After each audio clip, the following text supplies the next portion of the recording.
Y Admitir. ¿Quieres que admita a todos ya? permítame, es que estoy acabando voy a... Apaga la transcripción. Sí, esto lo apago de tener transcripción.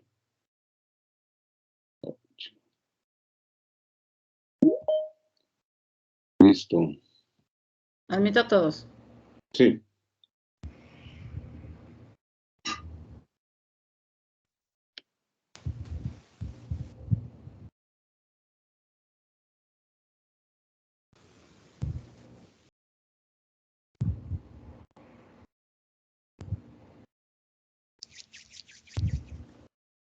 Buenos días. Vamos a dar un par de minutos para que se integren más participantes.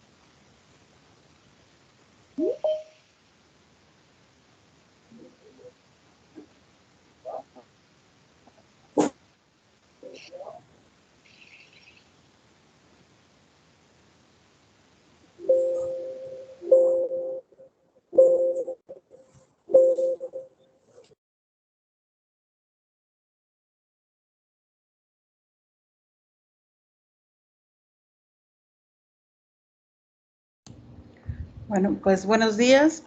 Bienvenidos al inicio del módulo 4. Es denominado Implementación, Financiamiento y Gestión. Les doy la bienvenida a mi colega Julián, que se va a encargar de coordinar el módulo. Buen día, Julián. Buenos días a todas y todos los participantes. Gracias por estar en este comienzo del módulo 4. Les voy a presentar a la persona que va a estar presentando las unidades. Él es Kenny Kayama. Él es urbanista, especialista en gestión municipal y planificación estratégica urbana, con diplomado en gobernabilidad y gerencia política y estudios en instrumentos de gestión de suelo, formulación y gestión de proyectos. Él cuenta con más de 30 años de experiencia en el manejo de instrumentos de ordenación urbana. Ha sido ponente regular en seminarios, congresos en la Academia Venezolana en materia de urbanismo, desarrollo urbano sustentable y planificación estratégica urbana e instrumentos de gestión de suelo. A partir del 2012 al 2018 se desempeñó como director de proyectos del Instituto de Urbanismo de la Alcaldía Metropolitana de Caracas, liderando iniciativas destinadas a mejorar la calidad de vida de sectores pobres y vulnerables de la ciudad, recibiendo reconocimiento internacional por su contribución al logro de la nueva agenda urbana y los objetivos de desarrollo sostenible 2030. A partir del 2018, designado ganador del Premio de Innovación Curricular, promovido por el Instituto Lincoln de Políticas de Suelo, mediante la generación de un instrumento pedagógico sobre temas de economía urbana y mercados del suelo urbano, que ayudan a enfrentar los desafíos en la educación de planificadores y urbanistas en América Latina y el Caribe. Desde el 2019 trabaja en ONU Habitat, en el proyecto Desarrollo Integral territorial y urbano de la región sureste de México, Corredor Regional Tren Maya. Y sin más, se da la palabra a Kenny. Gracias, Julián. Gracias, Marisela. Buenos días a todos y a todas, al equipo que está conmigo detrás y hace posible todo esto, y a ustedes, a los participantes, que entiendo que es temprano allá en México, por lo tanto se los agradezco. No cualquiera se levanta temprano para estudiar, lo que ya demuestra un interés en todo esto esta iniciativa que estamos llevando. Yo voy ahora a colocar mi presentación. Quiero que me indiquen si se puede ver. ¿Se ve, Julián?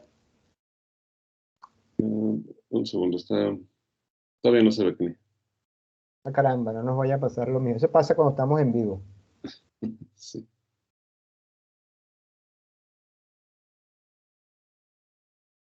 ¿En serio? ¿No la ves nada? Aún no. Ah, ya va, espérate. Porque la había dejado colocando, estaba en presentación. Voy a volver a tratar. Está cargando, listo, pantalla completa. ¿No? Ok, ahora simplemente está, ajá, ahora voy a ir a la pantalla completa. ¿Cierto? ¿Ahora? Perfecto, correcto, ya se ve. Perfecto, ya estamos. Entonces, yo soy la persona que les va a llevar por este mar de la parte que tiene que ver con el financiamiento y la gestión.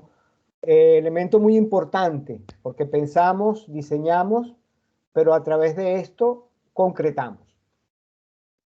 El objetivo general, por supuesto, vamos a trabajar sobre conocer, tomando en cuenta lo que vimos en el módulo 1 del marco normativo, lo que incide en el financiamiento urbano y cuáles instrumentos y mecanismos nos permiten la implementación de esos proyectos, esos programas, de esas iniciativas a la cual hemos visto y creo que ustedes han llevado con la última unidad que están trabajando a ver cómo las llevamos a cabo. Es decir, cómo estos instrumentos y estos mecanismos facilitan la gestión de los programas municipales de desarrollo urbano, junto con la parte que también tiene que ver cómo vamos a trabajar con el financiamiento, a la opción de optar a los programas federales y a los fondos internacionales que representan un apoyo en la actuación de las autoridades locales municipales en el ámbito ya más concreto de los planes. El módulo va a tener 5 unidades, la primera que vamos a ver hoy de financiamiento urbano, la segunda sobre instrumentos de gestión del suelo, la tercera sobre mecanismos de financiamiento al desarrollo urbano, la cuarta los mecanismos de cooperación interinstitucional y la unidad 5 con la participación a fondos federales y lo que puede ser el financiamiento internacional, con una sesión de cierre. Esa sesión de cierre va a ser muy buena. Vamos a estar allí trabajando lo que van a ser las asignaciones que a través de las distintas unidades vamos a colocar para que ustedes también tengan la oportunidad de intercambiar sus inquietudes, que no solamente lo vamos a hacer allí, lo vamos a hacer a través de todas las unidades, pero básicamente con lo que tiene que ver con los ejercicios para la evaluación del módulo. Y bueno, sin más preámbulos, entramos a la unidad 1 de financiamiento urbano. La unidad va a tener esta estructura. Una pequeña introducción, vamos a hablar sobre el financiamiento urbano en México, algunas características que lo marcan, cuáles instrumentos y mecanismos nos permiten abordar el financiamiento urbano desde un nivel macro a un nivel micro. Ya vamos a introducir lo que es captura directa de valor y captura indirecta de valor. Otros mecanismos que vamos a tener, estos mecanismos actúan a través de una lógica de funcionamiento e inciden sobre la gestión urbana. Y los siguientes pasos que vamos a dar una vez que tengamos esto definido y una actividad de reforzamiento que tenemos prevista para esta unidad. La introducción, no les voy a hablar nada que ustedes no sepan. Pues. El mundo camina hacia una realidad urbana. El contexto internacional da que en el año 50 se estimaba un 30% de población viviendo en ciudades y ya para el 2050 se estima que el 70% de la población mundial vivirá en ciudades. O sea que nos transitamos hacia un mundo urbano. En el contexto nacional, es decir, en el caso de México, por estimaciones realizadas, se calcula que para el 2030 podemos llegar a tener un 83% de población viviendo en ciudades. Marcado esto en un espacio donde la gobernabilidad y la gobernanza urbana va a estar signada por falta de capacidades técnicas, organizativas de información y sobre todo, y no es solamente en el caso de México, sino en todo el mundo, sobre todo con una falta de recursos para enfrentar esa acelerada urbanización. Entonces, ¿cómo financiar este desarrollo urbano? ¿Cómo trabajar con una autoridad municipal que va a asignar usos e intensidades del suelo a través de sus programas municipales de centro urbano, parcial de desarrollo urbano, lo que vieron ahora en la clase que establecimos, que la dio la maestra Karina, sobre las comunidades sustentables? ¿Cómo trabajar eso? ¿Cómo llevar un proceso que a su vez esa asignación de usos e intensidades genera plusvalías, donde la estación que se va a generar del tren, de los proyectos del tren, también va a generar plusvalías, pero cómo capitalizar esas plusvalías y cómo direccionarlas a lo que tiene que ver con unos proyectos que se derivan de esos programas de ordenamiento territorial urbano que estamos trabajando? ¿Cómo podemos hacer esto? Este esquema es básico para lo que vamos a desarrollar adelante porque vamos a ir armando este esquema con piezas adicionales que nos van a permitir entonces ir poco a poco abordando esa pregunta de cómo financiar el desarrollo urbano. Y esta unidad va a tener por objetivo conocer esas bases teóricas que inciden en el financiamiento urbano, los instrumentos y mecanismos que permiten esa implementación y cómo van a calzar en estos programas de desarrollo urbano en la parte que tiene que ver con la gestión. En México, el financiamiento urbano tiene unas características. Los gobiernos locales no cuentan, y si cuentan, muchas veces no son utilizados por los instrumentos que aseguren la función social de la propiedad, ni socializar los costos que tienen que ver con el beneficio del desarrollo urbano. También hay un hecho muy importante que el impuesto predial, que es la principal fuente de ingresos a nivel local, presenta una recaudación deficiente y está aplicado en diversos sectores. Y recuerden un poco lo que comentaba el doctor Azuela en su presentación. De acuerdo a la Organización de Comercio Exterior, pues en México se recauda menos del 1% y en Estados Unidos, por ejemplo, son 10 veces más de lo que se puede recaudar a nivel del impuesto predial. Por supuesto, esto hace entonces que de las fuentes locales de financiamiento no exista una dependencia fuerte como debería ser normalmente, sino que la dependencia viene por lo que pueden ser los recursos federales que se les transfieren a las autoridades locales.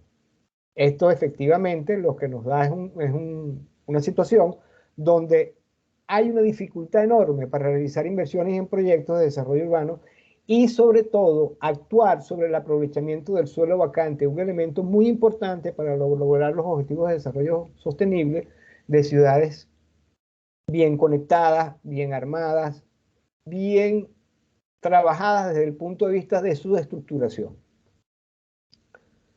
Ahora bien, ¿cómo podemos abordar ese financiamiento? Con una cierta lógica podemos decir, por supuesto, que los recursos que vamos a recibir, sea de la parte local o sea transferidos a través de la parte federal, pues manejarlos de una manera transparente y eficiente. Pero también un elemento muy importante es un adecuado reparto de las cargas y beneficios del desarrollo urbano. El desarrollo urbano genera beneficios, pero también genera costos. Y de acuerdo a los actores y como esos actores se relacionan, existe un desequilibrio entre ellos. Por lo tanto, un principio que ya empezamos a manejar es el adecuado reparto de las cargas y beneficios del desarrollo urbano. Con estos dos elementos, nosotros podemos soportar un resultado que asegure ese pago de la recuperación de los costos de la infraestructura para su mantenimiento. Es algo muy importante que debemos ver. O sea, el mismo desarrollo urbano genera los recursos que están implicados en lo que puede ser su mantenimiento. Ahora bien, este financiamiento se relaciona con la plusvalía de la siguiente manera. Es decir, la capacidad que tiene el Estado de asignar usos e intensidades afectan directamente lo que es el incremento del valor del suelo. Pero estas asignaciones de usos e intensidades no son, digamos, no son responsabilidad de los privados. Es más, de hecho, el privado simplemente recibe ese beneficio por el simple hecho de tener un terreno o una propiedad o un inmueble urbano en un proceso de adecuación de la normativa urbana.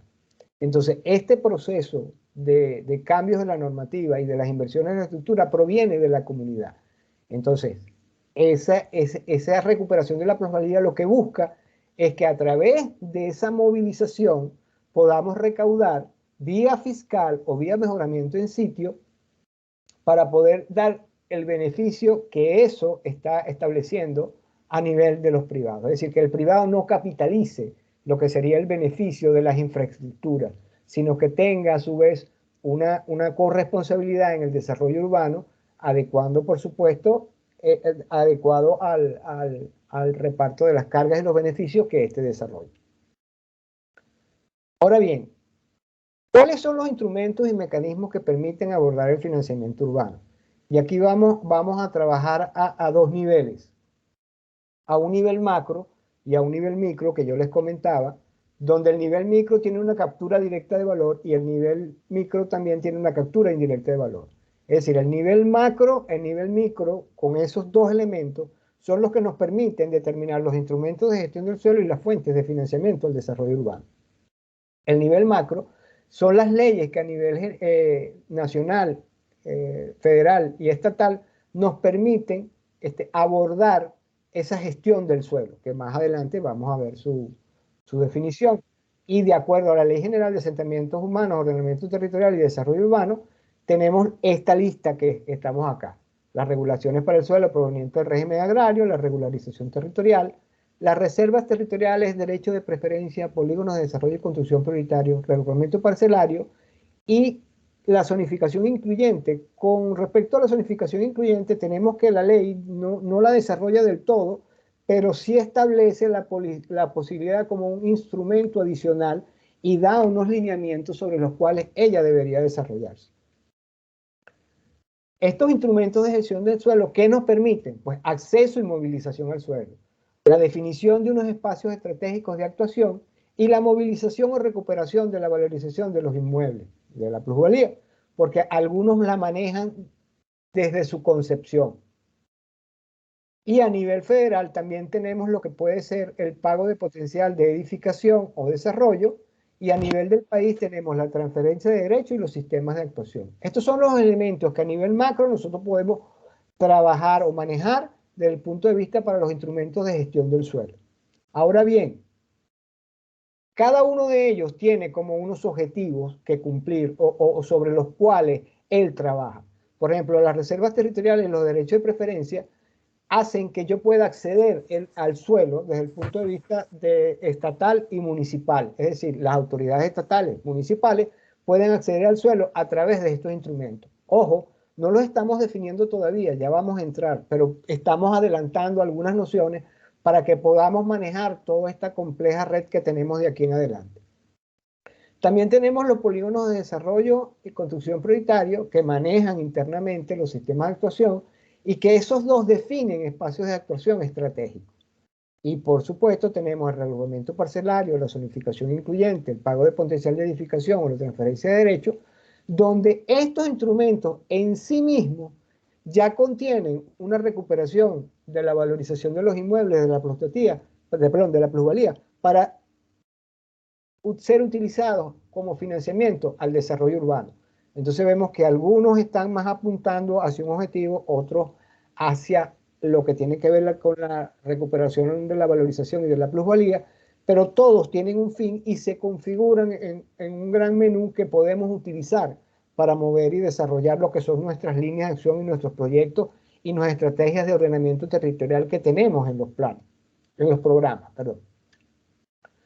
Nivel micro, nosotros tenemos, y cuando digo nivel micro, son aquella normativa que nos permite trabajar con la valorización y recuperación de la plusvalía a nivel local.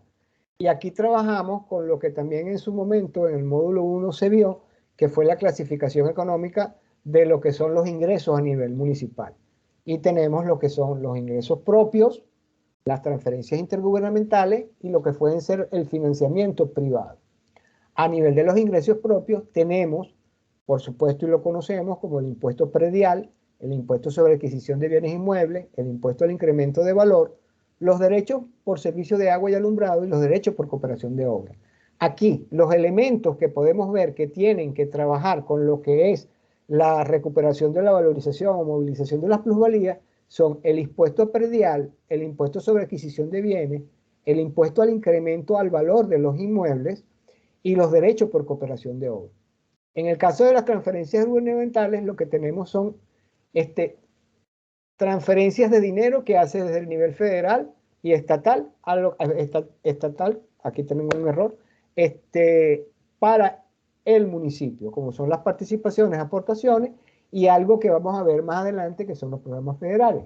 Y por el financiamiento privado tenemos la posibilidad de optar a recursos internacionales y lo que pueden ser las asociaciones público-privadas.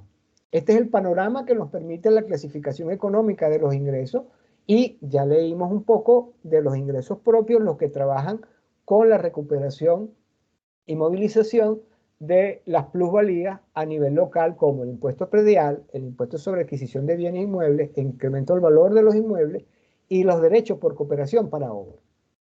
Pero también tenemos lo que es la clasificación jurídica de los ingresos municipales, que también lo vieron con el doctor Azuela, que establece las contribuciones y los aprovechamientos.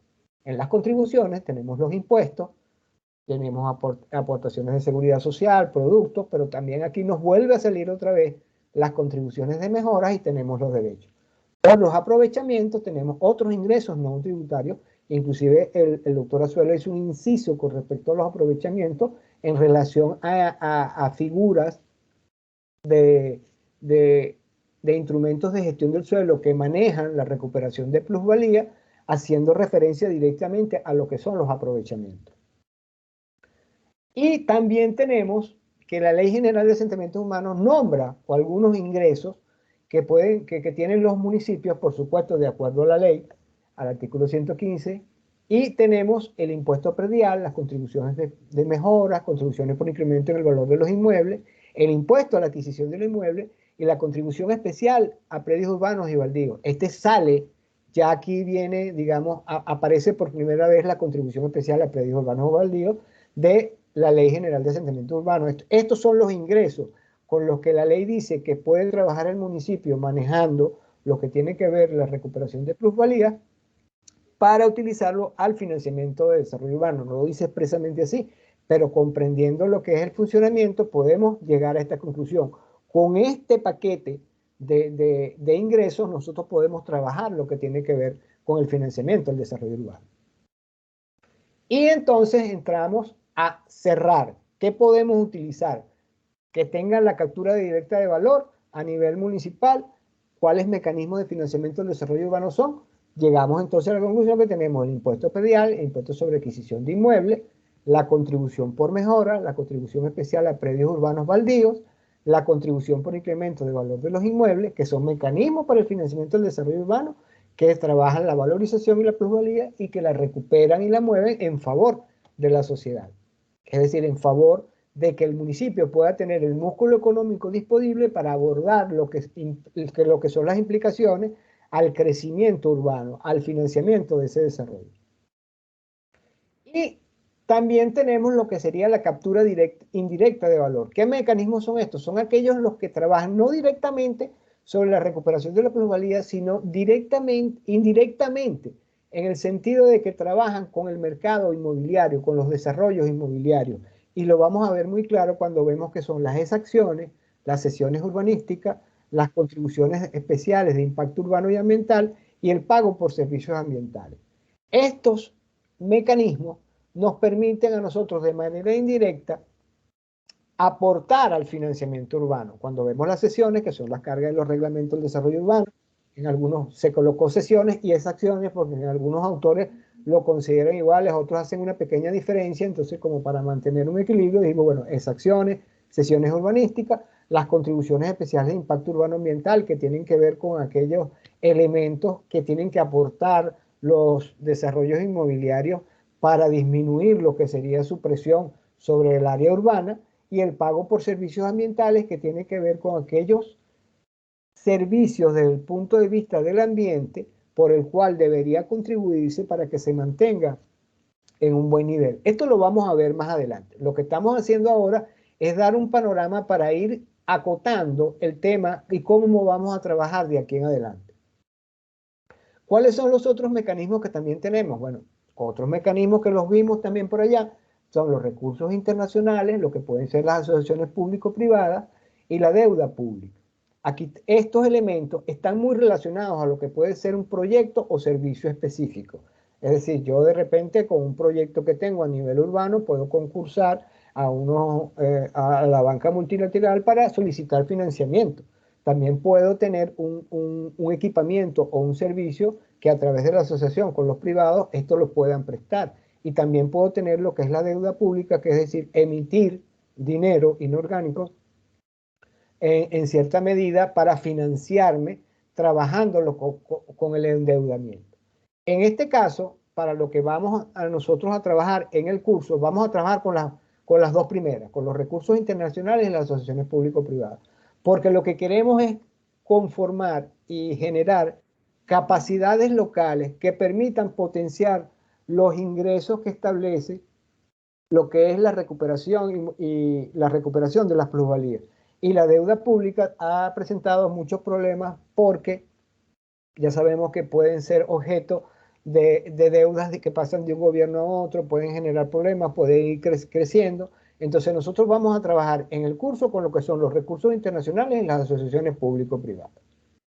Entonces, ¿cómo funcionan todos estos instrumentos de gestión de suelo? Los de la captura directa de valor, los de la captura indirecta de valor y los otros mecanismos. Bueno, estos elementos en los instrumentos de gestión de suelo y los mecanismos de financiamiento urbano engranados me permiten a mí abordar lo que son los programas municipales de desarrollo urbano, los planes parciales de desarrollo urbano, los programas de centro de población, lo que pueden ser las comunidades sustentables. Y un elemento muy importante dentro de estos programas de ordenamiento territorial, que es consolidar la zonificación secundaria, es decir, esa propuesta que hacemos nosotros en cuanto a uso e intensidad del suelo, que es nuestra imagen objetivo, que es lo que queremos lograr a través de una serie de proyectos, estos instrumentos y estos mecanismos nos van a permitir concretarlos, pero tienen que funcionar de una manera engranada. Adicionalmente, esto también va a permitir que la gestión urbana se vea y se conciba de otra forma, que la implementación de los programas de ordenamiento territorial a través de los instrumentos de gestión de suelo y mecanismos de financiamiento del desarrollo urbano, los instrumentos de gestión de suelo faciliten y promuevan los proyectos urbanos estratégicos. Los mecanismos de financiamiento urbano recuperen y recauden los recursos a través de la distribución equitativa de las cargas y beneficios que genera el desarrollo urbano y la captura de la valorización y la plusvalía, y que ambos proyectos estratégicos y recursos me lleven y nos lleven a cumplir los objetivos de desarrollo sostenible, a cumplir los objetivos de la nueva agenda urbana.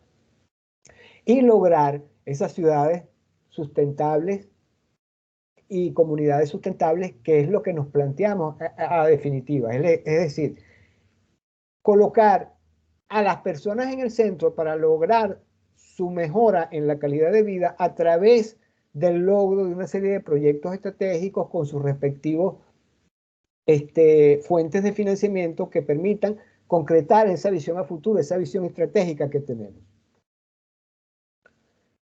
Y entonces, tomando en cuenta que tenemos una lógica de funcionamiento y que podemos abordar una gestión urbana de manera diferenciada, ¿qué vamos a hacer ahora? Bueno, nuestros siguientes pasos de aquí en adelante, cuando abordemos la unidad 2, la unidad 3 y la unidad 4, es trabajar con una serie de instrumentos de gestión de suelo, que lo podemos ver acá, trabajar con una serie de mecanismos de financiamiento que tienen la captura directa de valor, como los vemos aquí, unos mecanismos de financiamiento al desarrollo urbano con captura indirecta de valor y con otros mecanismos que están acá. Este va a ser nuestro punto de partida.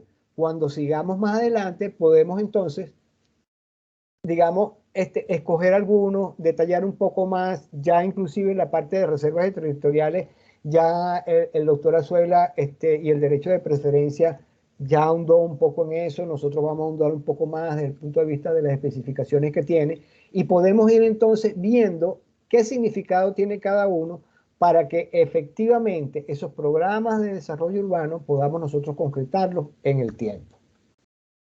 Creo que voy muy rápido. ¿Hay alguna pregunta? Por el momento no, Kenny, son 8:35, pero sugiero que continúes. Perfecto. Entonces, en este punto, nosotros establecimos para esta unidad, recomendamos un video, que es la plusvalía del suelo para el beneficio de la ciudad, que está disponible en esta dirección y está colocado en la página de INAFEP, pero que si ustedes quieren ahorita pueden, con este lector de código QR, pueden acceder a él. Planteamos unas preguntas muy sencillas para fijar lo que hemos hablado en esta unidad. Es decir, ¿cuál es el instrumento clásico para apoyar el financiamiento de las ciudades que ella misma genera? Aquí tenemos 4 alternativas. ¿Cuáles instrumentos de gestión del suelo identificados en esto que hemos visto se mencionan en el video? cuáles mecanismos de captura directa de valor se mencionan en el video y cuáles mecanismos de captura indirecta de valor se mencionan en el video. Esta es la idea de que nosotros veamos lo que es nuestra clase, que ya la estamos viendo hoy. Ustedes tienen lo que es el apoyo del material de autoestudio, tienen el apoyo que es el manual de este módulo, y con base a esta unidad poder responder, y viendo este video poder responder estas preguntas. ¿Alguna pregunta de estas preguntas?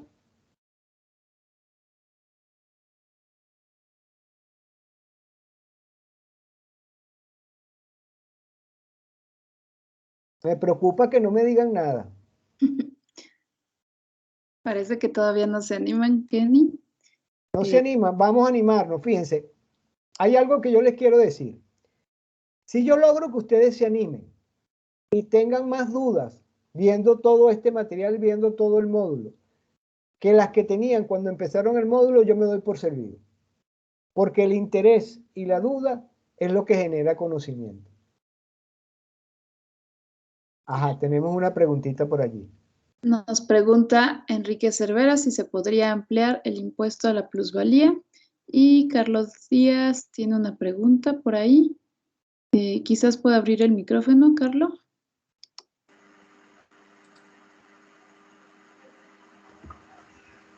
Sí, buenos días. Sí. Básicamente es un comentario. Me parece excelente esta presentación, sobre todo por los temas de los mecanismos. Muchos de ellos es un repaso. Muchas gracias. Está reforzando muchísimo lo de sobre todo la parte del financiamiento de la gestión urbana. La pregunta aquí en concreto es el tema cuando los impuestos y las gestiones impactan directamente en el tema político, los costos políticos. Para todos es sabido de que a nivel local todos los municipios no quieren correr ese riesgo por la antipatía que eso genera. Me gustaría escucharle, por favor. Carlos, muchísimas gracias, me está dando cancha. Y es algo que vamos a ver a través de todo el módulo. Efectivamente, lo que son los impuestos y las gestiones, por supuesto, impactan en lo que tiene que ver con los ciudadanos y los administrados, y por supuesto que se asume como un costo político dentro de lo que son las gestiones de cada uno de los actores políticos que trabajan a nivel del ámbito local. Sin embargo, si estos impuestos, como cualquier impuesto, presenta transparencia y se relaciona con beneficios a las comunidades, está probado que las comunidades pues los aceptan, los defienden y empiezan a ejercer inclusive contraloría con ellos. Y en este caso es muy importante entonces lo que es la participación comunitaria. Lógicamente, ya me estás dando cancha como para irnos al final, pero te puedo adelantar que sin voluntad política, digamos, todo lo que puede ser el conocimiento técnico que podamos recabar, traspasar, ver las experiencias, implementar, explorar y llegar inclusive hasta concretar, pues es poco lo que se puede hacer. Y en eso coincido con lo que decía el doctor Azuela cuando creo que inclusive cerraba su módulo, que él decía que una iniciativa desde el punto de vista local para adelantar todo lo que son estos instrumentos de gestión del suelo y los mecanismos de financiamiento del desarrollo urbano para ser incluidos en la agenda local es necesario. Completamente necesario. Porque es como lo estamos viendo. O sea, cada vez las necesidades son mayores, cada vez la realidad urbana va arropando a nuestros países y no es solamente el caso de México. Yo te puedo decir, por ejemplo, en el caso de la Alcaldía Metropolitana de Caracas, una alcaldía que por motivos políticos fue desmembrada, recortada, el presupuesto fue llevado a su mínima expresión, se le quitaron las posibilidades de poder generar sus recursos propios Y tuvimos muchísimos proyectos muy interesantes, como se mencionaban, que cumplían la nueva agenda urbana, pero que no llegaban a ninguna parte porque no había manera ni poder, aparte de lo que es la parte política, o sea, muy aparte, desde el punto de vista de financiamiento urbano. Entonces, es como cuando nosotros le decimos a nuestros hijos, o sea, tú vives en esta casa hasta que tengas la tuya y te pagues tus gastos. Si un municipio no tiene la autonomía financiera, pero desde el punto de vista concreto, porque los municipios la tienen la autonomía para gestionar las materias de sus competencias en cuanto a ingresos y demás, pero si no pueden generar el recurso, pues entonces lo que es el hecho del cabildeo político es lo que genera los recursos. Porque hay unas transferencias que vienen, bueno, normales, que son establecidas por ley, tienen que pasarme la transferencia y tal. Pero ¿cómo entonces hago para generar más recursos? A lo mejor me alineo políticamente para que mis proyectos entonces lleguen y me consideren, etcétera, etcétera. Oye, de verdad, Carlos, muy importante lo que comenta y es muy pertinente. Y con respecto al impuesto a la plusvalía, ¿quién fue que lo mencionó? Enrique Cervera. Enrique. Mucho gusto, Enrique. Fíjate, el impuesto, la plusvalía, cuando nosotros la vemos desde el punto de vista en el ámbito urbano, tiene que ver con los incrementos de valor de los inmuebles, producto de cambios en la normativa o de infraestructuras y equipamientos que realiza el sector público. Básicamente, eso es lo que nos, o sea, Carlos Marx tiene su definición de plusvalía, que con eso explotan, eso es otra cosa. Eso es otra cosa, no. Va relacionado, pero en el caso nosotros tenemos que, digamos, de alguna manera establecer como un baremo, un encuadre. ¿Okay? La plusvalía, como te comentaba, puede ser por cambio en las normas y lo que pueden ser los beneficios que dan determinados equipamientos y servicios. Como impuesto a la plusvalía se conocen estas dos y entran en este elemento. O sea, entran bajo esta categoría y lo han utilizado mucho los colombianos. Ellos tienen el impuesto a la plusvalía para el desarrollo de sus planes e inclusive es tal la contribución o los mecanismos de financiamiento del desarrollo urbano que lo manejan hasta en las novelas. O sea, hay novelas colombianas que te trabajan y te dicen, oye, tengo que pagar el impuesto, o tengo no sé qué, o hicieron una obra y tengo que contribuir a través de la contribución por mejora, ellos lo tienen completo. Entonces, la plusvalía puede darse por ese valor, por dos causas, por ese valor, por la causa de la norma, del cambio en la norma, que significaría, pueden ser cambios de uso e intensidades, o cambios en la valorización que tienen que ver con las infraestructuras que se realizan. En este caso, nosotros estamos trabajando con instrumentos de gestión del suelo que tienen dos elementos fundamentales. Me permiten movilizar suelo, pero a su vez esa movilización vincula la plusvalía que se genera en esos ámbitos. Y ya nos estamos adelantando un poquito, por ejemplo, con lo que puede ser el reagrupamiento parcelario, que se conoce en el mundo como el reajuste de tierra, que tiene que ver con eso. O lo que puede ser la zonificación incluyente, o lo que puede ser la transferencia de derechos. Entonces, esos elementos lo que me permiten es eso, movilizar suelo y movilizar la plusvalía en función también de un objetivo muy concreto. Los instrumentos de gestión del suelo permiten desarrollar proyectos, pero tienen que trabajar de manera coordinada. Y los instrumentos de gestión del suelo con los mecanismos de financiamiento tienen que trabajar de manera coordinada. No puedo, digamos, trabajar con uno y trabajar con todos porque de repente mato a la gallina de los huevos de oro. Ahogo lo que puede ser la iniciativa privada con tantos elementos como puede hacer para recabar financiamiento. Entonces yo tengo que ver qué es lo que necesito, qué es lo que es más fuerte, trabajar sobre una política de financiamiento y llevarlo a lo que puede ser una política fiscal para el financiamiento del desarrollo urbano. Hay una reacción más de Enrique Burt. Él comenta, este mecanismo de distribución de cargas y beneficios del desarrollo urbano aún causa rechazo, pues argumenta que ya el impuesto predial tiene un componente que tiene que ver con el nivel de urbanización de la zona donde se ubica el predio para calcular el pago correspondiente. ¿Qué opina de esto? Ya, a ver si entiendo. Efectivamente, el impuesto, ¿cómo que se llama el amigo que nos hizo la pregunta, Lidia? Enrique. Ah, ¿es también Enrique? ¿El mismo Sí. Enrique o otro Enrique? Otro. Otro Enrique, tenemos dos Enrique. Qué bueno. Ok. El impuesto predial es el impuesto por excelencia, el cual recupera la valorización de los inmuebles equivalente a la plusvalía. Es el impuesto el más fácil porque lo tiene todo el mundo, el más aceptado, todo el mundo lo paga, aunque no lo paga de manera muy a gusto, porque muchas veces el impuesto predial, los recursos que se recaudan no se ven en lo que pueden ser las zonas donde los recaudan. Y eso es un elemento que nosotros vamos a ver adelante, como pueden ser la participación comunitaria y lo que pueden ser los presupuestos participativos. ¿Ok? Ajá. Pero en este caso, la distribución equitativa de cargas y beneficios al desarrollo urbano, lo que busca es, y ahí estaría un poco la diferencia entre lo que es el impuesto predial, lo que busca es que el que más aporta, mayor beneficio tenga, pero también el que más problemas genere también tenga la capacidad de ser, digámoslo así, más responsable de esos problemas.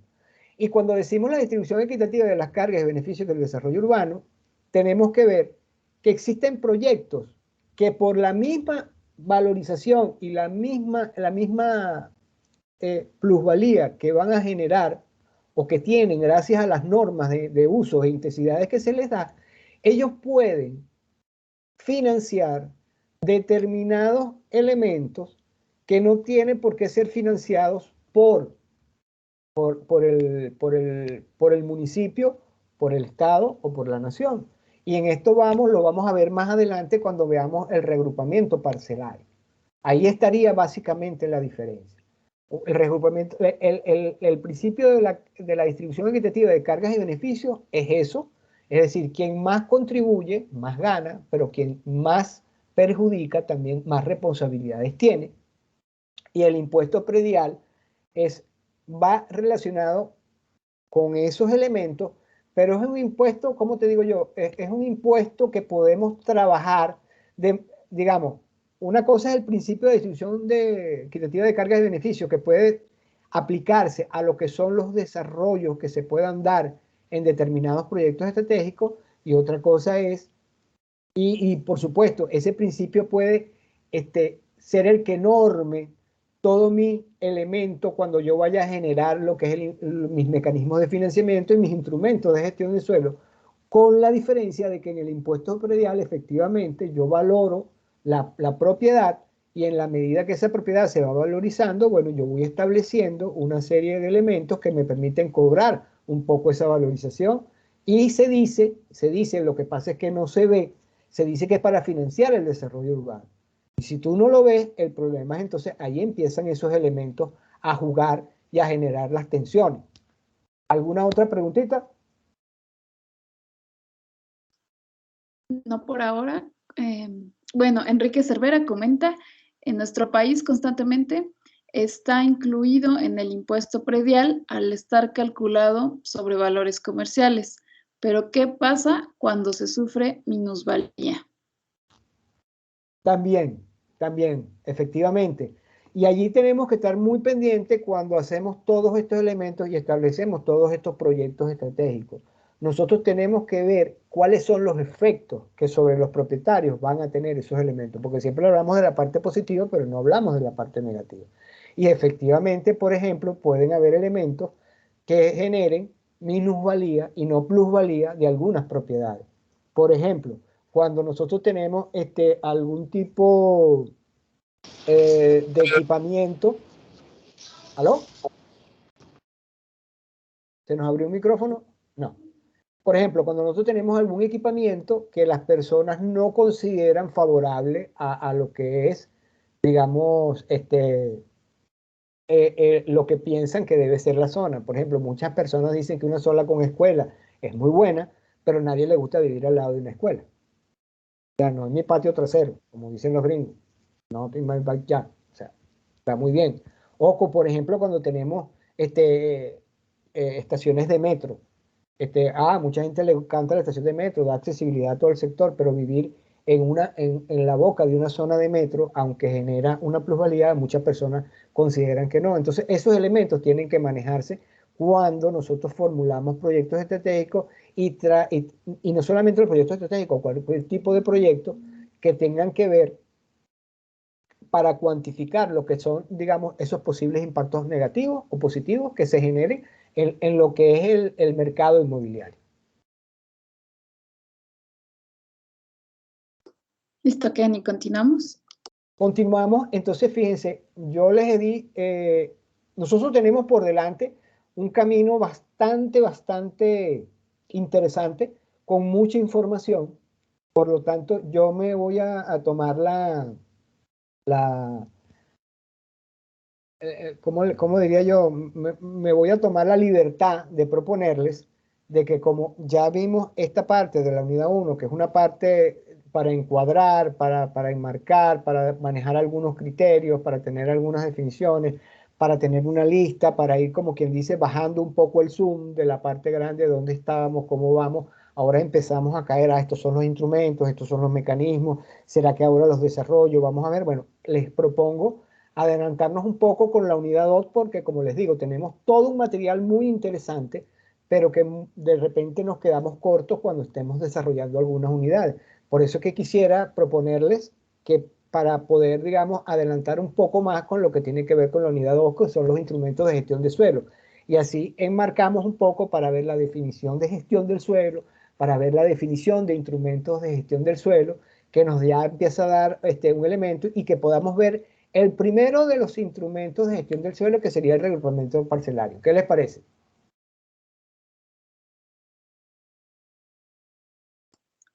Bien, Kenny, adelante. Tenemos un último comentario de Luis Sauma, Ajá, que Luis. indica la transparencia en los recursos captados por impuestos asociados al desarrollo urbano y su orientación real vinculante a mejoras en la infraestructura de la ciudad, la cual deberá ser planeada y consensuada con la propia comunidad, son factores que dan certidumbre a la administración de los recursos públicos, con lo cual se fortalecen las finanzas locales. Bueno, lo dijo mejor que yo. Y con experiencia, porque me imagino que vienes de la parte, Luis, de la parte local. Es así, yo soy un convencido. Y lo practico porque es hasta en la familia. O sea, si tú le dices a un muchacho que lo vas a vacunar porque de repente le van a dar sarampión y entonces él no le ve caso porque le tiene miedo a la aguja y tal, pero que después que lo vacunaste dice, mira, no te dio sarampión y efectivamente hay una relación causa-efecto, eso es completamente válido y completamente lógico que las personas con transparencia, con asociación de las obras a beneficios concretos, se conviertan en los principales promotores y ¿cómo se llama? Y elementos que protejan estas iniciativas. La transparencia local es una condición inseparable de cualquier proceso, sea urbano, sea social, sea financiero, sea económico, que tiene que tener cualquier iniciativa en el ámbito de la ciudad. Tiene que haber transparencia y tiene que haber extremada participación, buscar la participación ciudadana en un sentido o en otro, para bien o para mal, pero tienen que ser validados los elementos. Y esa participación es muy importante porque hace más eficiente el proceso de toma de decisiones y el proceso de manejo de los recursos. Si yo no consulto y no pregunto y hago lo que yo quiera, muy posiblemente la persona me rechace, el proyecto no esté bien formulado y los recursos no se gasten de la manera eficiente. Entonces, ese binomio, transparencia, vinculación, participación, tiene que estar presente para mí en muchísimos procesos que son del día a día de las ciudades. Entonces, ¿les parece que adelantemos un poquito de la unidad 2? Yo lo que tendría es que montar la presentación, que ya la tengo acá, para darle un poco y llegar a lo que sería el regrupamiento parcelario. ¿Les parece? Seguimos entonces. Perfecto. Entonces voy a buscar, a ver aquí. Voy a abrir. No. Voy a abrir mi otra presentación, unidad 2. Ajá. ¿La logran ver? Todavía no, Kenny. No. Ah, caramba. ¿Será que me va a presentar el mismo problemita?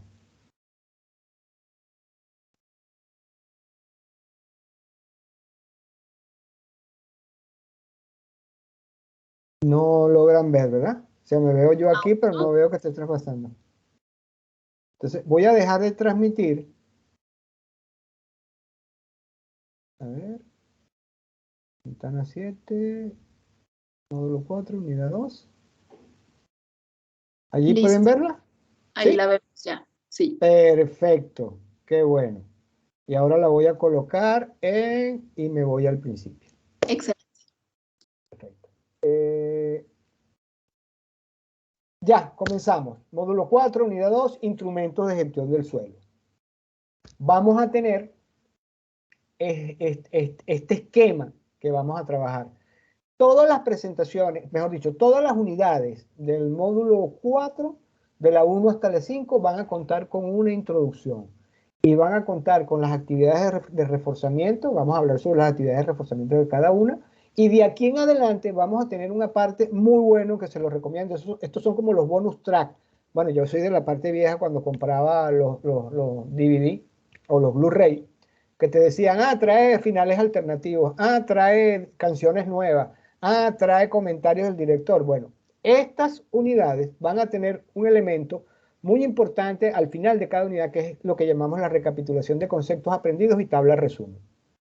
Allí vamos a tratar de esa gran cantidad de información que le estamos transmitiendo, concentrarla en una pequeña tabla para hacerla lo más rápido posible de referencia con ustedes cuando estén trabajando y cuando quieran hacer referencia a estos elementos en su día a día y en su ejercicio a nivel local.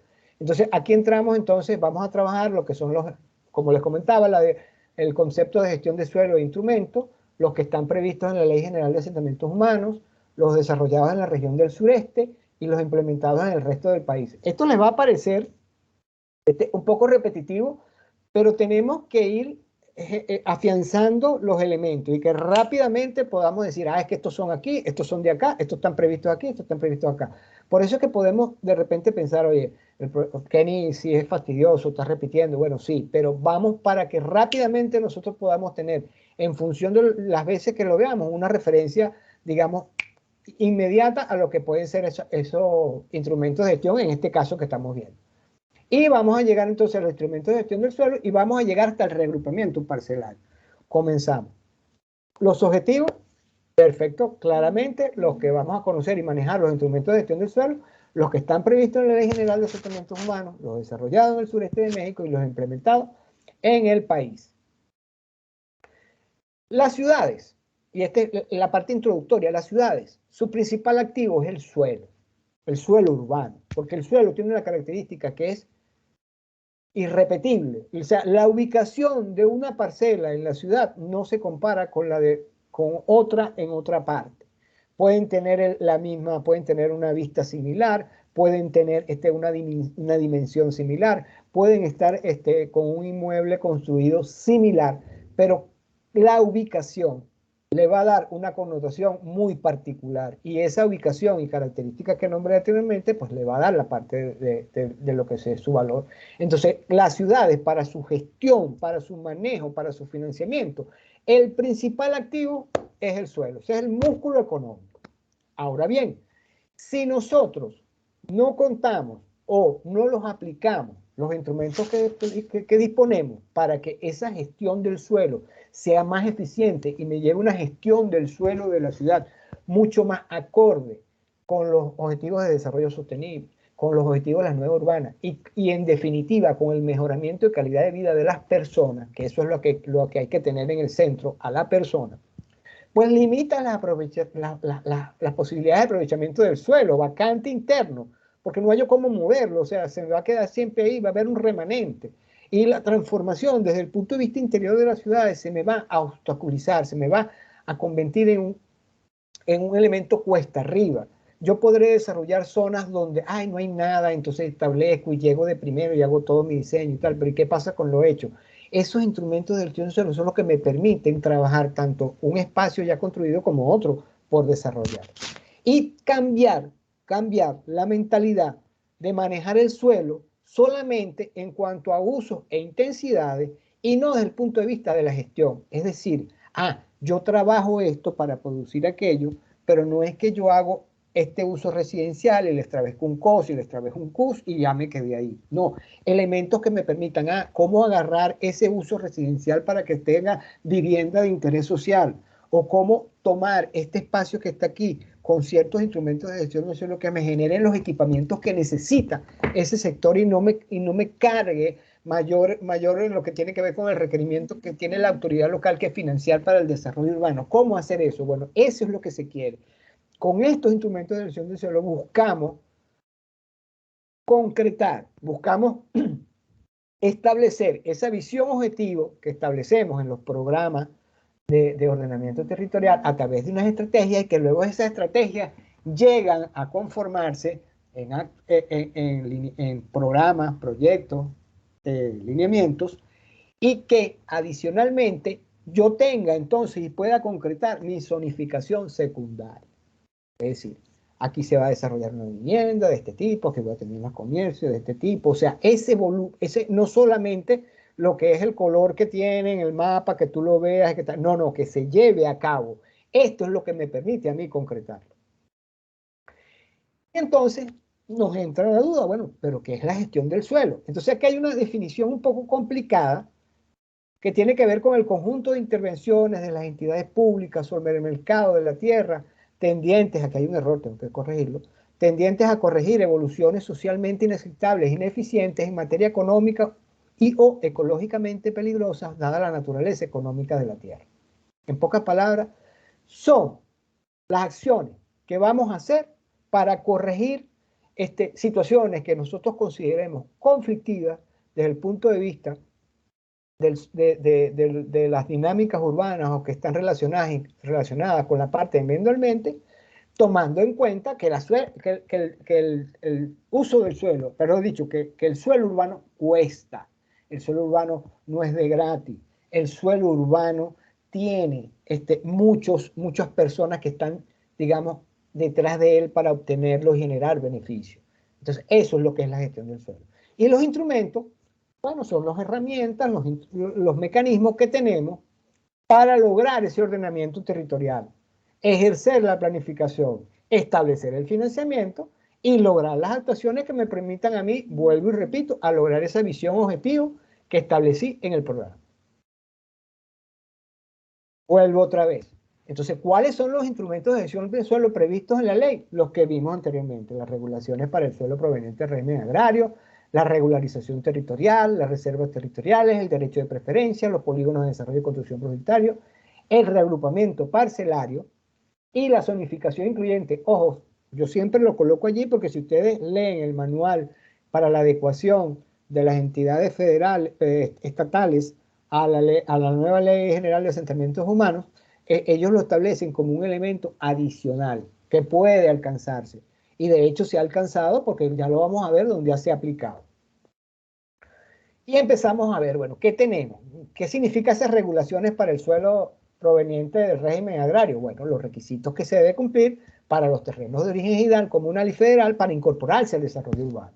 Y la ley en su artículo 80 establece los elementos, la ejecución de un plan o programa, cumplir la definición del área urbanizable. Ojo, recuerdan lo que les habló el doctor Azuela sobre el área urbanizable, la relación que tiene con las reservas territoriales y que el área urbanizable no era necesariamente área de expansión, sino que pudiera ser área interna de la ciudad que todavía no ha sido del todo utilizada. Bueno, en ese sentido va.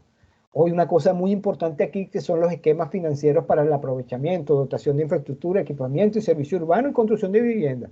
Ojo, cuando establezcamos algo de esto, eso tiene que estar allí en ese combo, estar allí en ese cóctel, tiene que contarse. Y bueno, los demás que se establezcan por las disposiciones. La regularización territorial, bueno, no pasa solamente en México, lo pasa en casi todas las ciudades latinoamericanas, donde tenemos procesos de ocupación de desarrollo del suelo y tenemos que regularizar esos procesos. En Venezuela fueron a través de los planes de habilitación física de barrio, se dictó una nueva ley de terrenos urbanos, etcétera, etcétera. Aquí se busca establecer la tenencia. Y aquí, en el artículo 82, tenemos unos requisitos. Inclusive ya lo vincula con alguna actuación de peso en cuanto a lo que son los programas de ordenamiento territorial, resultado de fundación, crecimiento, mejoramiento, conservación y consolidación, no cualquier cosa. Ahí estamos, en ese menú. Por supuesto que la persona no posee otro precio, una posición pacífica, la antigüedad, no más de un lote y tamaño determinado a una normativa. Eso lo establece la ley.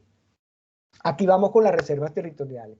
Los que les he comentado, los que le habló el doctor Azuela, tiene unos objetivos que es una política integral de desarrollo urbano para reservas territoriales, por supuesto para el crecimiento, reducir y abatir los procesos de ocupación irregular, garantizar los derechos de vía, esos elementos que se necesitan cuando se desarrollan algún tipo de proyecto, y el suelo para los distintos usos. Y ahí cuando yo tengo una reserva territorial, entonces de alguna manera ya yo estoy pensando, ojo, si es política del suelo, viene suelo para uso, derechos de vía, abatir proceso de ocupación irregular, algo me empieza a sonar a mí que si yo tengo esto puede ser más económico que comprar el suelo o afectar el suelo después. Entonces las reservas territoriales tienen ese elemento adicional. Es decir, me establece una idea, bueno, yo pudiera comprar a un determinado precio que tal vez no sea el más alto para posteriormente poder desarrollar bajo mis criterios y mis objetivos y mis políticas determinadas propuestas. Por supuesto, también el artículo 68 tiene los convenios que se puede establecer la parte del gobierno con los actores sociales y ejidales y las especificaciones que debe cumplir, la parte de promoción que tiene que ver con la transferencia y enajenación de los destinos del terreno de propiedad federal y esa asociación para que determine los núcleos agrarios para la incorporación de los terrenos al desarrollo urbano. Esto está en la ley. O sea, al buscar artículo 78, leen el artículo 78, el artículo 79, por allí van. Es decir, cada uno tiene su reglamentación. Y entramos al derecho de preferencia, la facultad de adquirir de modo preferente cualquier predio que se ponga a la venta en las áreas de crecimiento de los centros de población. Entonces vemos derecho de preferencia, reservas territoriales, empezamos a hacer el match, uno está relacionado con el otro, o porque tengo que establecer entonces un polígono, establecer un elemento, ya empiezo a establecer cadenas de cómo funcionan las cosas y cómo uno influye sobre el otro. La ley también, el artículo 84, establece competencia, el sector destino y los convenios que se pueden establecer. Los polígonos de desarrollo y construcción prioritario. Cuando me dice polígono de desarrollo y construcción prioritario, yo pienso efectivamente un espacio de actuación, tiene un estrés estratégico, pero me añade una partecita que vamos a ver más adelante, que lo va a trabajar Marisela, por cierto, que tiene que ver con los sistemas de actuación, que es las diversas formas de aplicación de las acciones urbanísticas, entendida como el aprovechamiento, condicionamiento y utilización del territorio para las obras de urbanización y edificación. Es decir, ¿cómo hago yo para desarrollar ese polígono de desarrollo y construcción prioritaria? Las normas, el artículo 85, por la ley, atribución a los gobiernos de las entidades federativas y de los municipios para definir esos polígonos de desarrollo, tienen que estar en un programa de desarrollo urbano y tienen que tener unos mecanismos. Oye, aquí esto me está molestando aquí. ¿Será que lo puedo quitar acá? Ok, perfecto. Y unos mecanismos de adquisición, porque inclusive plantea la posibilidad de que en ese polígono que se desarrolle, no todo el mundo, o mejor dicho, la gran mayoría puede estar de acuerdo, pero de repente no se puede desarrollar porque hay alguna minoría que no está de acuerdo. Entonces los mecanismos para la adquisición de esos suelos, para lograr ese polígono de desarrollo y construcción prioritario que está asociado a un proyecto de interés estratégico. No me quiere pasar. No, sí. Ok. Llegamos entonces al reagrupamiento parcelario, la implementación en los programas de desarrollo urbano. También el gobierno estatal y municipal puede promover ese reagrupamiento de predios, conformar en los polígonos de actuación, aprovechar incentivos y facilidades. Y una cosa muy importante que el reagrupamiento parcelario es que los que integren la iniciativa tienen que recuperar lo que ellos colocaron para formular ese reglumento parcelario que ahora dentro de poquito lo vamos a ver. No nos compliquemos, no nos adelantemos, no nos vamos a atrasar tampoco, pero vamos a quedarnos con este elemento que yo quiero que ustedes vean cómo cada uno de estos elementos se va configurando. Caramba.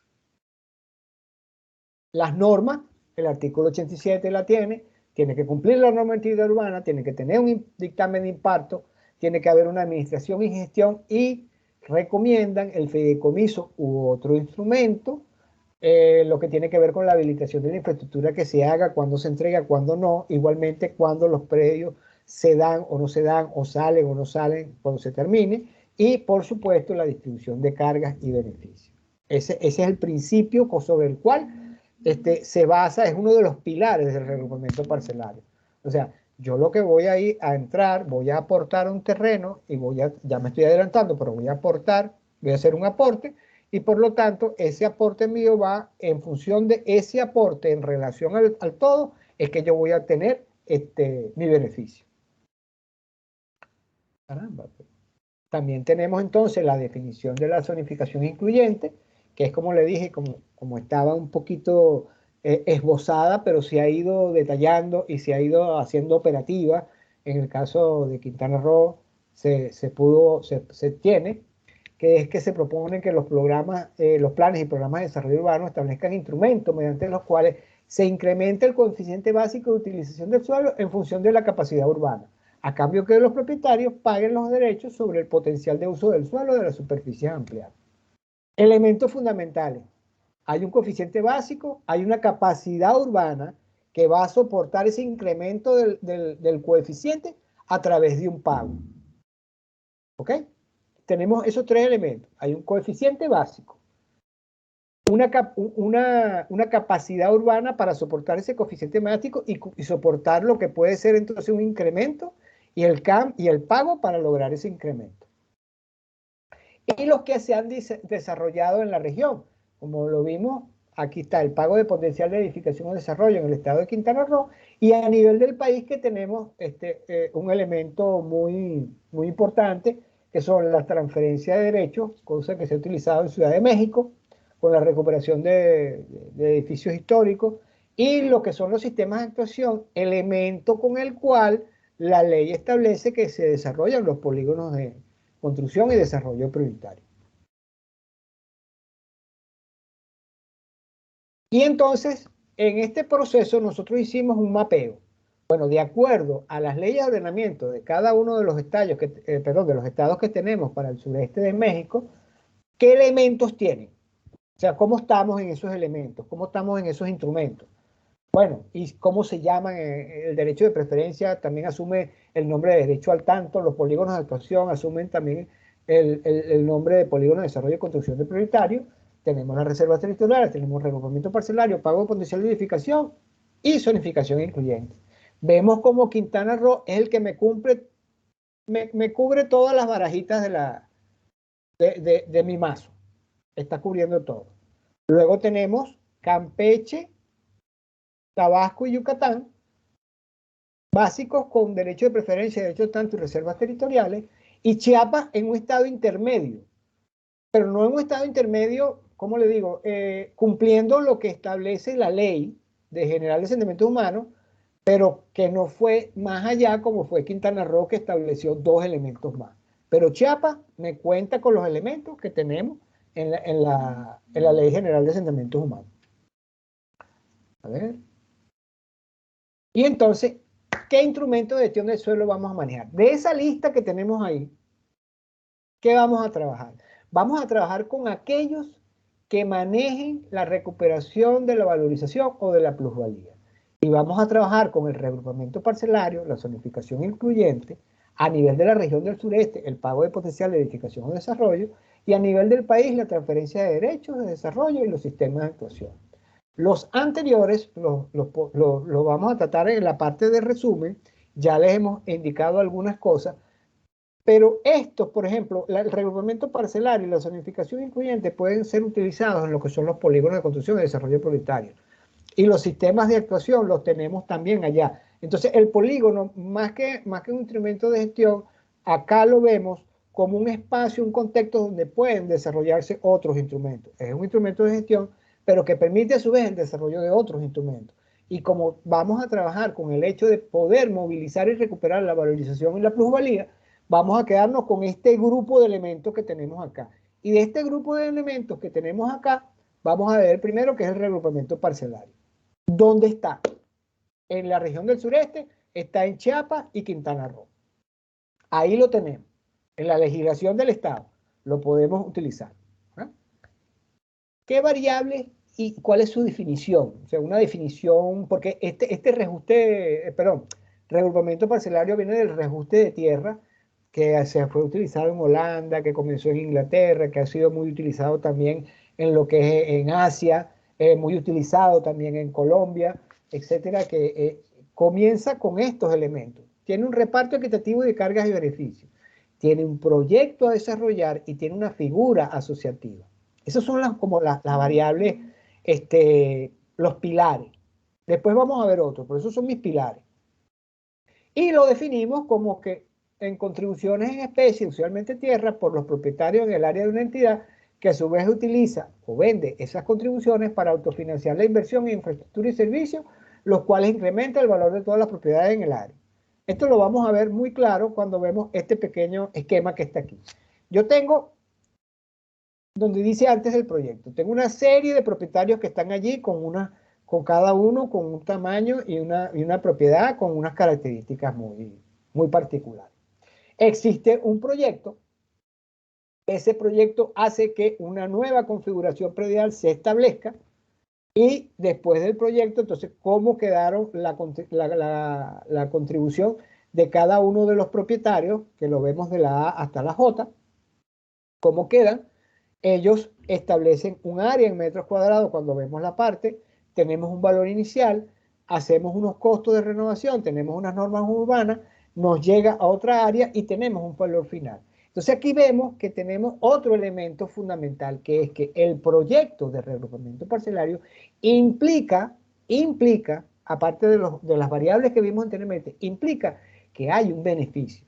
La manera de desarrollar este terreno a través de este proyecto implica un incremento en la ganancia que no estaría si no se hace el proyecto. Si los propietarios desarrollan por su cuenta cómo pueden desarrollar a través de siguiendo la misma normativa, ellos pueden tener una ganancia, pero no tan significativa como a través de este proyecto que hace una nueva configuración predial, le da un buen uso al suelo, inclusive puede potenciar lo que pueden ser las infraestructuras y se permite entonces, esto va a permitir que el mismo desarrollo, en función de esa ganancia, cubra determinados requerimientos que no necesariamente tienen que ser establecidos y hacer cargados a la autoridad local, como pueden ser, por ejemplo, una planta de tratamiento de aguas servidas o generar su propia fuente de agua, etcétera, etcétera. Esos elementos son los que busca el reagrupamiento parcelario.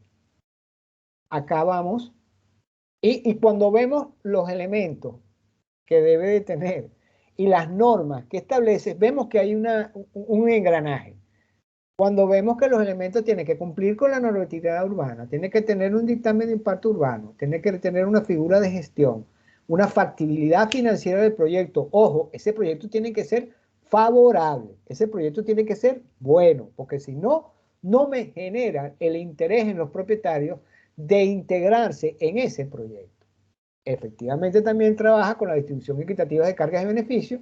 Yo aporto, me regresa mi beneficio en función de mi aporte. Si yo soy el que por X causa es el que me veo más afectado por una norma urbana que tengo que ceder determinado terreno, a mí se me tiene que recompensar porque yo soy el que estoy dando más en esa parte.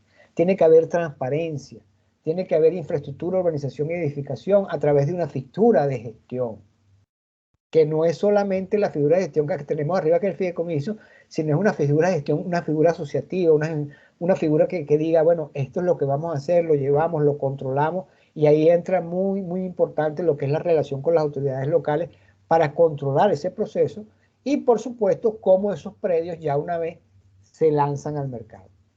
Cuando vemos las normas en el artículo 86, efectivamente tenemos la integración de la propiedad y la recuperación de la cuota, es decir, la norma en la ley establece, bueno, sí, efectivamente, acá va a haber una nueva reconfiguración predial que va a tener puede llegar a una integración de la propiedad. Y en el artículo 87 tenemos que debe cumplir la normatividad urbana, que tiene que tener un dictamen de impacto, la administración o gestión a través de un fideicomiso o otro instrumento, la parte de habilitación de todas las infraestructuras, la parte de la enajenación de los inmuebles y la parte de la distribución de cargas y beneficios. Aquí tenemos un pequeño ejemplo de cómo va. Es lo mismo que tenemos allá, pero ya un poco más en cámara lenta para que lo veamos mejor. ¿Okay?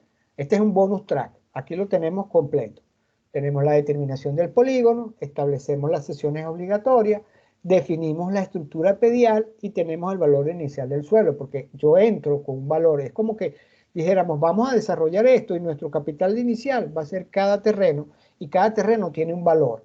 Y entonces eso es lo que hay que establecer. ¿Ok? Seguimos.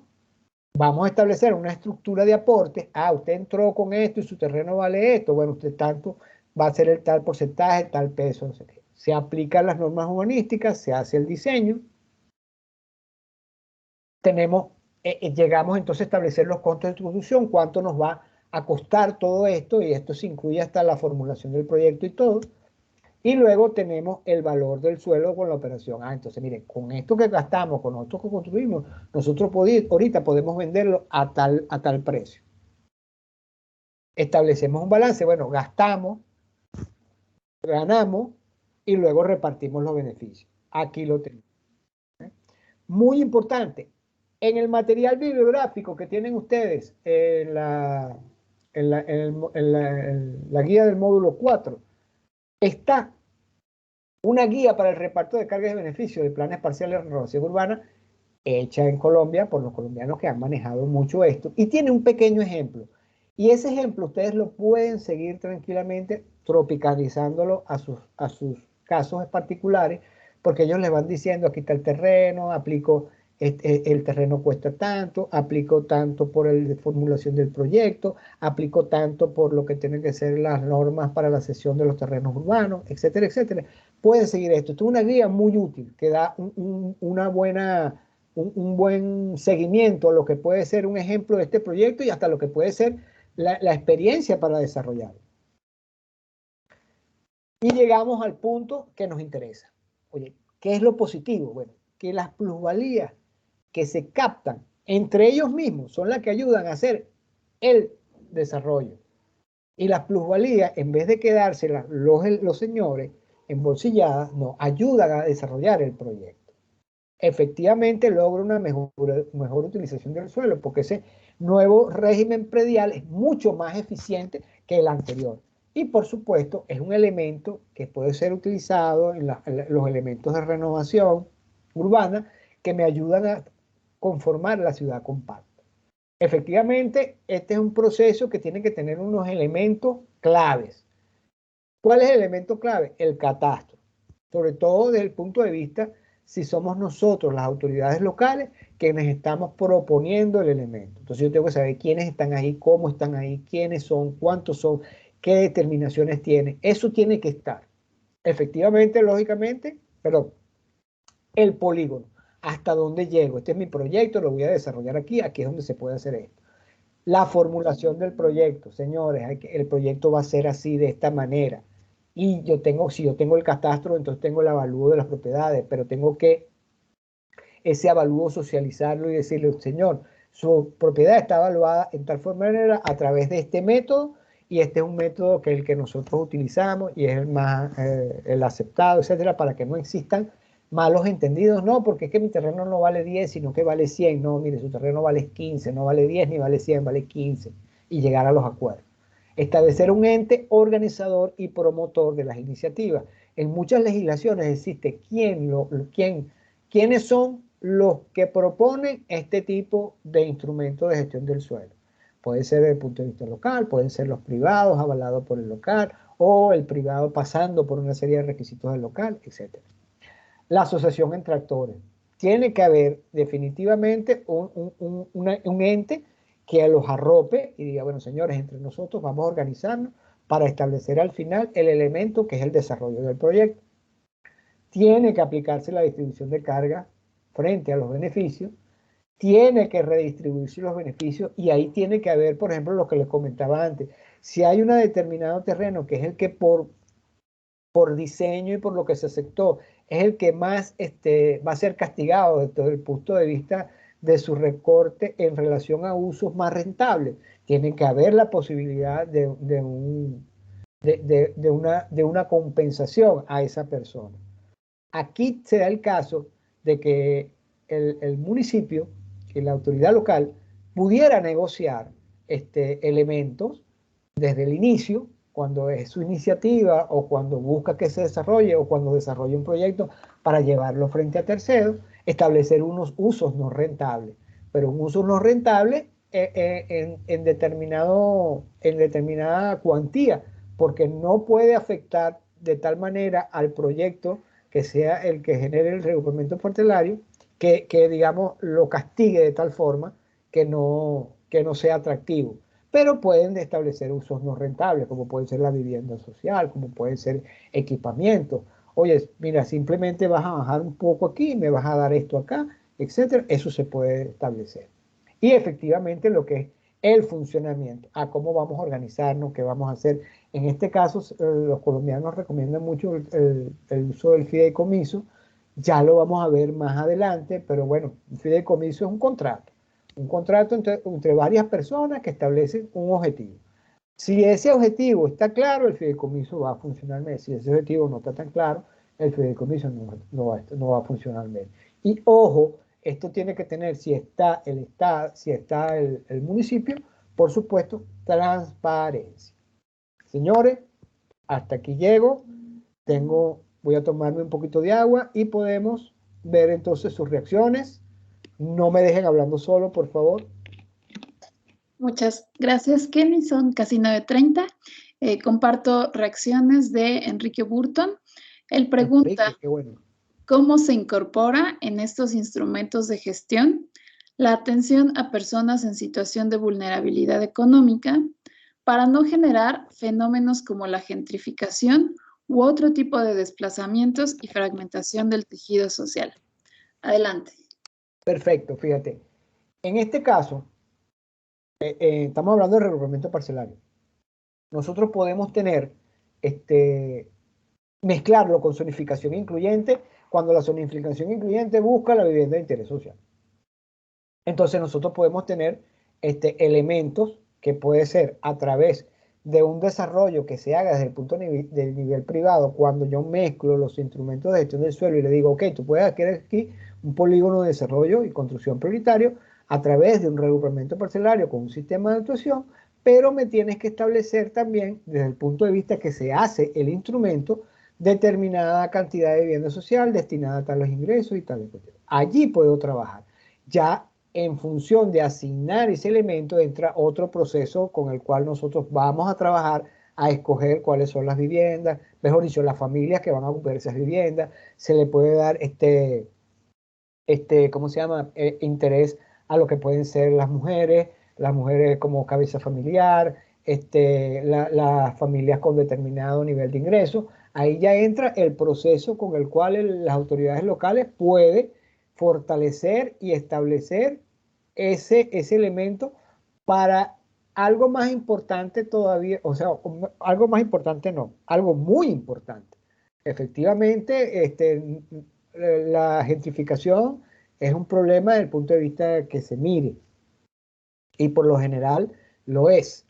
Pero más allá de eso, estos tipos de instrumentos de gestión del suelo, cuando vemos procesos de polígono de desarrollo de construcción, que tenemos que trabajar a través del sistema de actuación con regrupamiento parcelario, lo que tenemos que estar pendiente, ojo, y lo decíamos allá cuando decíamos que tiene que estar centrado en la persona, es garantizar el acceso al suelo para los más vulnerables. Y entonces, en eso se traduce poner a la persona en el centro de los elementos. Cuando yo logro que se me desarrolle, que pueda mezclar y que pueda contribuir al logro de determinados objetivos que yo me proponga desde el punto de vista social, entonces allí estoy poniendo yo a la gente en medio. Ese tiene que ser la parte. Espero haber ayudado a responder esa parte. Gracias, Kenny. Emanuel Borja nos pregunta, ¿qué pasa si uno de los propietarios no acepta? Se hace el proyecto y se ve beneficiado por ser colindante. Suponiendo que la ley local no contemple la carga por beneficios, ¿se podría castigar el predio a partir de la zonificación secundaria? Es decir, limitar el uso del suelo. Yo iría más bien, fíjese. A ver, lo que pasa es que me planteaste un cóctel, y está muy bueno, Emanuel. Emanuel fue, ¿no? O Enrique. Así es, Emanuel Borja. Emanuel, me planteaste un cóctel buenísimo porque esa es la idea. Fíjate, y me pones a dudar, cosa que es muy buena. Fíjate, generalmente, y lo vamos a ver de aquí en adelante cuando veamos los instrumentos de gestión de suelo y veamos los mecanismos, ellos tienen que estar concebidos dentro de un instrumento de ordenación territorial. O sea, deben pasar desde allí, desde la concepción. Por lo tanto, yo pudiera tener ese elemento, digamos, yo pudiera decir, oye, no le voy a cobrar, porque por ejemplo yo puedo hacer un reglamento parcelario que genera toda una mejora de un sector y el sector adyacente se va a beneficiar. Entonces yo pudiera tener allí la contribución de mejora, ¿verdad? Pero yo también lo puedo adicionar con lo que tú dices y ahí sopeso con lo que tengo que hacer. Por eso es que cuando yo hablo de que los instrumentos de gestión del suelo y los mecanismos de financiamiento tienen que trabajar de manera engranada, allí es cuando comienza el proceso creativo de esto. Allí es cuando se pone buena la cosa, como decimos nosotros los venezolanos. Allí es cuando tú dices, pero ¿qué pasa si pasa esto? ¿Y qué pasa si pasa aquello? Yo trabajo mis opciones. Unas son válidas con otras. Ojo, siempre y cuando que tanto instrumentos de gestión del suelo como mecanismos de financiamiento del desarrollo urbano estén alineados con la visión objetivo de lo que se quiere con el instrumento. Acuérdense que eso es muy importante. Si yo quiero desear algo y estos instrumentos y estos mecanismos me van a ayudar a lograr eso que yo deseo a través de líneas, proyectos, elementos, zonas, zonificación secundaria, etcétera. Voy a concretar todo eso, pero van apuntados hacia allá. No sé si te contesté, Enrique, pero de verdad que es muy interesante tu pregunta. Emanuel, no, Emanuel. Sí, muchas gracias, Kenny. Si alguien tiene alguna pregunta por el chat o bien desea abrir su micrófono, adelante. Mientras aprovecho para leer el comentario de Enrique Cervera. Lo ideal para una mejor transparencia, tratándose de cargas y beneficios, al igual que los valores de las propiedades que se modifiquen por un proyecto, sería conveniente que lo realice un profesional o un ente especializado como tercero e independiente. Así lo establecen algunas disposiciones en nuestro país. Sí, si hay alguna reacción, y les recordamos que pueden abrir su micrófono para cualquier inquietud. Sí, fíjate, Listo, para añadir un poquito más, efectivamente en Colombia se ha llegado como trabajan mucho con esto de recuperamiento parcelario y trabajan mucho con la recuperación de plusvalías, que viene por norma y que viene por infraestructuras o equipamientos, ellos han generado una gran capacidad y una gran fortaleza en cuanto a esta parte. Entonces se han ido alineando lo que son las metodologías evaluatorias de los inmuebles. Entonces las tienen bien claras, pero eso no ha pasado de un día al otro día, es decir, de la noche a la mañana, no. Ha sido un proceso caminando sobre todo este sentido de este camino de lograr, digamos, utilizar la plusvalía para financiar el crecimiento del desarrollo urbano. Ha sido un proceso día a día que lógicamente ya a estas alturas Colombia está bastante fortalecida. Yo le digo que yo los envidio mucho porque de paso de que están muy fortalecidos, todavía ellos se autoevalúan y dicen que les falta. Entonces, aparte de que los envidios son muy humildes, entonces me da rabia. Pero bueno, ellos están bastante adelantados en esa parte. Adelante. Muchas gracias. Pues por ahora no hay más reacciones ni preguntas. Igual está el micrófono abierto por si hay alguna pregunta con respecto al módulo o de logística, y si no, creo que podemos ir cerrando la sesión. Kenny. Sí, una sola cosita más. Recuérdese que tiene ese video de la unidad 1 para contestar las preguntas. Es un video muy bueno, es un video del doctor Carlos Morales, hablando sobre esos instrumentos y sobre esos mecanismos. Da un poco de información con respecto a cada uno, dónde se usan, cómo generaron, etc. Es bastante ilustrativo y es muy sencilla la actividad. Vean el video. Tienen la presentación de autoaprendizaje, tienen el manual y contesten las preguntas. Es algo bien sencillo, como quien dice, los que les gusta jugar béisbol saben que el lado que regala la liga, bueno, este es el lado que regala la liga. O sea, ya de los 3 lados ya tienen uno. Entonces, les recomiendo, espero haberles ayudado, espero haberles dejado interés y espero haberles dejado muchas dudas sobre todo eso.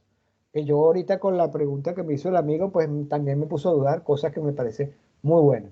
Así que bueno, si no más nada, por mí estamos bien. Muchísimas gracias, de verdad.